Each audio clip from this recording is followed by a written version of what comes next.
राधे राधे। कैसे हैं आप लोग? ईश्वर कृपा से आप सब अच्छे होंगे। ईश्वर सब पे कृपा बनाए रखे, सबका कल्याण करे।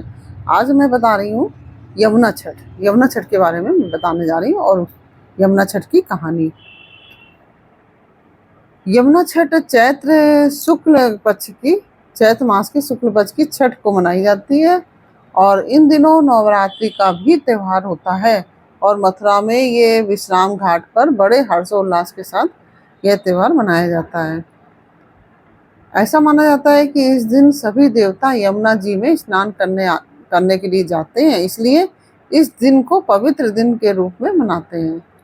और इस यमुना छठ की कहानी इस प्रकार से है। भगवान कृष्ण की पटरानी सूर्य पुत्री यमुना, जो यमुना जी है वो सूर्य भगवान की पुत्री हैं, तो वो भगवान की पटरानी भी हैं। तो भगवान की पटरानी सूर्य पुत्री यमुना को ब्रज में माता के रूप में पूजा जाता है। गर्ग संहिता के अनुसार जब श्री राधे रानी को पृथ्वी पर अवतरित होने का आग्रह किया, श्री राधे रानी को जब पृथ्वी पर अवतरित होने का आग्रह किया तो श्री राधे ने भी श्री कृष्ण से अनुग्रह किया कि आप वृंदावन, मथुरा और गोवर्धन को भी उस स्थान पर अवलोकित करिए, तभी मैं इस पृथ्वी पर रह पाऊंगी। उनके इसी आग्रह को पूर्ण करी श्री गोविंद ने माता यमुना को इस स्थान पर अवतरित किया। बहुत से लोग बताते हैं कि यमुना जी का इस दिन व्रत रखकर यमुना जी में डुबकी लगाते हैं। संध्या के समय पूजन अर्चन कर यमुना अष्टक पाठ करते हैं। यह यमुना अष्टक महाप्रभु वल्लभाचार्य जी के द्वारा लिखित है। इस दिन गुजराती भक्त मथुरा में आते हैं, यह पर्व धूमधाम से मनाते हैं। ऐसा माना जाता है कि यमुना जी में स्नान करने से आत्मा शुद्ध हो जाती है और रोग से मुक्ति मिलती है। सूर्यपुत्री यमुना तो वैसे भी यम की बहन है।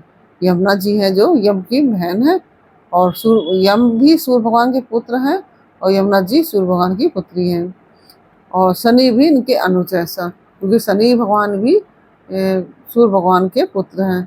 तो क्योंकि वो संध्या के हैं, वो छाया के हैं, तो इस तरह से छाया और संध्या दोनों ही सूर्य भगवान की पत्नी हैं।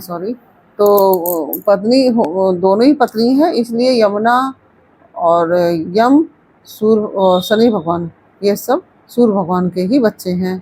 तो इस प्रकार से यमुना जी का यह पूजन आदि किया जाता है और यमुना जी में स्नान किया जाता है।